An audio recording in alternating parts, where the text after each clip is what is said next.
Hello and welcome to the Enthusiast Garage. In this video, I'm going to show you how to connect your automatic choke, the electrical choke, how to wire it in. I'm going to show you how to set the timing using a probe light and how to tune your carburetor with a vacuum gauge. So let's get started. All right, so all newer carbs, they come with this electrical choke on it. This Mustang, for example, the original carb on it, it was a manual carb. And usually manual carbs, the way they work off of heat coming from the manifold. There's a line coming from the manifold. You can see it over here. It's already blocked off. It connects to the back of the choke. And based on the heat that comes from the manifold, the choke will open and close based on that temperature that's coming. Newer models, they made it way simpler. You just connect a positive cable to it over here, and it will do it electronically. The wire, the 12-volt wire that's connected to it, it will warm it up when you first start the car, and slowly the choke will open up on it. So to be able to wire it in, you need to find a 12-volt wire in your car that's only 12 volt with a key on, not key off. That means if you connect it straight to the battery, positive, that's going to be a key off 12 volts. So continuous 12 volt the whole time, even if the key is not in the ignition, which that's not what you want. Same thing with a starter solenoid. An example of a key on 12 volt is the ignition. The ignition right here, coil, will only show you a 12 volt if the key is on, but you don't want to tap into that because you don't want to mess with the voltage of the ignition. Just leave your ignition alone. You don't want to mess with that. Some cars, you'll have auxiliary accessories in your engine bay that you can tap into. But the safest option is to go straight into your fuse box. And that's what I did over here. So let me show you how I tapped into the fuse box. So under the steering column, you will find the fuse box. In this car, the fuse box is over here on the left-hand side by your left knee. And here's the fuse box. And the fuse that you want to tap into is the radio fuse. If you don't have a radio fuse, just check the fuse box, put the voltmeter on it, and check which one got voltage with a key on. If it got voltage with a key off, like the dome light, for example, they will work even with the key off. If you press to your dome light button, it will turn on, so you can't tap into that. But radio, it will only show 12 volt with the key on. So I just ran a wire from the firewall over here. This grommet, the rubber grommet, you can see it's still kind of pushed out. You just push it out a little bit and you can fish that wire in.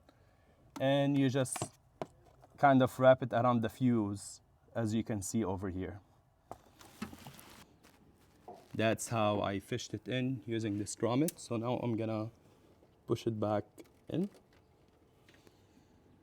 like that, and then you just put the wire all the way around until it's close by the area over here to plug it in. Now let's test out this wire and see if it's getting voltage with the key off and key on.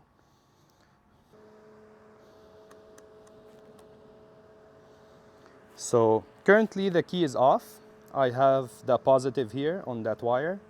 I have the negative straight to the battery, and I have my voltmeter on the 12 volt. And as you can see, I'm barely getting any voltage. So now I'm gonna turn the key on.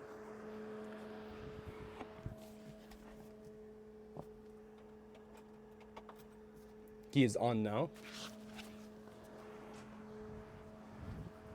And as you can see, we're getting close to 12. You will never get a perfect 12, but this is close enough. That's all you need for your electric choke. So we're done with the electric choke part. All right, now to set the timing of the ignition with a light gun, like this one. This is a light gun from O'Reilly. All light guns will work the same. The way to hook up the light gun, you got two clamps, one positive, one negative, and then you put this around the cylinder 1 spark plug wire. Cylinder 1 in the 260 engine and 289, 302, they're all the same. It's 1, 2, 3, 4, 5, 1, 2, 3, 4, 5, 6, 7, 8. So number 1 is over here. This is a connector to it. When I first installed that distributor, I read in the manual that Ford recommends for it to be on the notch, number 3 notch. And then all the forums, they were saying that number 6 is the ideal one with the modern gas we have now. So it's hard to see on the camera, but where I have the white line is actually the number 6 tick mark. Let me see if I can get my phone closer. All right, so as you can see, there's the TDC, then there's a line, there's another line that says 3, and then there's another line. The one that I highlighted in white is the number 6.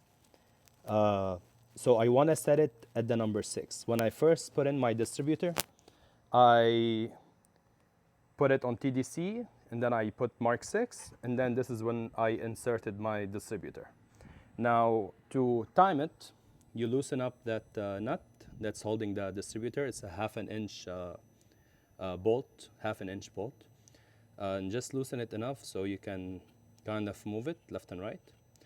And then next, you turn on the car, you warm it up, and then you're gonna point that gun at that mark that you want, at the harmonic balancer, and it's gonna light up where the mark is at currently, where the timing is at. So it might show 5 or 3 or TDC. And this is when you turn your distributor by hand left and right until you can see the mark that you need, which what we marked white right now. So I'm gonna try to set the camera. Hopefully it will catch the probe light, because the probe light is working based on the spark with a different frequency. My camera, I'm filming with 30 frames per second, so I don't know if it's gonna show or not, but I'm gonna do my best. So let's give it a shot. All right, so I just turned on the car, and you can see the probe light is working. And hopefully you can see it in the camera. But as soon as I point it on the harmonic balancer, you can see that white line flashing. So you can see where it's aimed at. I hope you guys were able to see it, but I was able to dial it in exactly where that notch will hit the white line. So now just tighten up that bolt, and we're done with this part. All right, now we're gonna tune the air fuel mixture screws. On this carb, this is a carb that I got from Amazon. This is the Thunder Migo carb. And the 2 adjustment screws are on the bottom here, really hard to reach. Here's the first one, and the second one is on the opposite side, next to this hose that I have connected. Let me see if I can get a video of it. All right, here's the second screw on the right hand side. So the way to test the vacuum and tune those screws, you need to get a vacuum gauge, and this vacuum gauge is pretty simple to use. You connect it straight to the port on the carb. Now there's multiple uses for this gauge. You can test the vacuum coming from your manifold, which would be in our case right here, this one, the blocked off one from the spacer. You can check the pressure coming from your fuel pump, but I want to be checking the vacuum coming from the front of the carb. The distributor vacuum line, for example, is connected over here. On the Edelbrock carburetor, it will be connected to the front left, and then you just connect it to the front right. You connect this tool.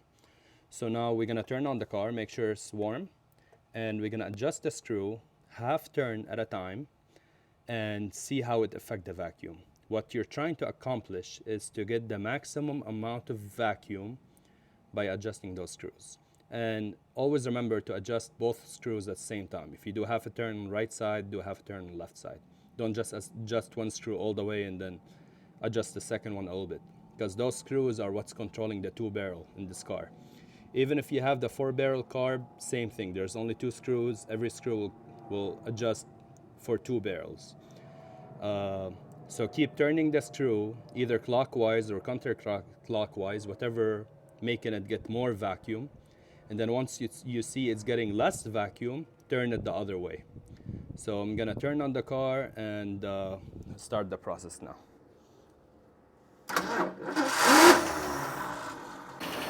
All right, so now the car is idling. And as you can see, we're getting 15, which is pretty good, but we can probably get an even better number. So we're gonna mess with a screw, the one over here, and see how the vacuum changes. So I'm gonna turn it in right now, half a turn.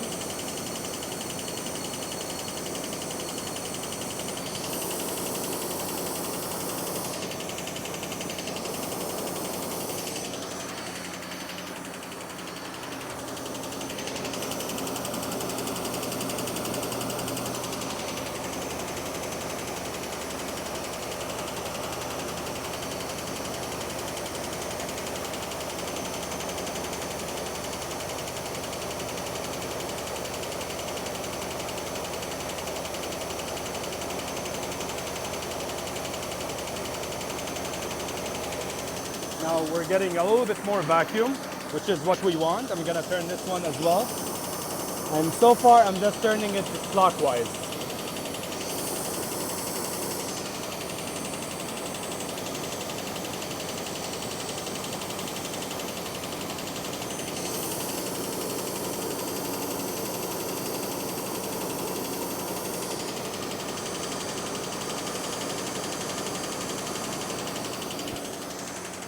I think this is perfect, because I think the specification of the engine is 16 to 18, so we're getting around 17 now, which is great. I can tell the car is running very smoothly. Let me give it a couple of revs, see how it goes.